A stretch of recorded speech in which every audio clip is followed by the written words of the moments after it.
What's the hardest part of minimally invasive lumbar fusion surgery?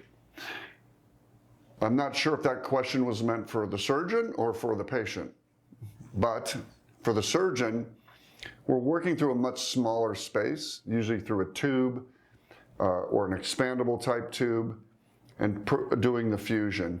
I used to do those and help develop the expandable tubes 20 some years ago, and did a lot of those minimally invasive fusions before we had disc replacements. The patients are still pretty sore after, and you still have the same healing time as an open surgery of 3 months. For us, it's technically more challenging to do through the tube. I honestly have sort of kind of abandoned most of the minimally invasive tube fusions because I don't find them to be hugely beneficial for you or me. I can do a little bit better job open and get the job done, and you have the same recovery.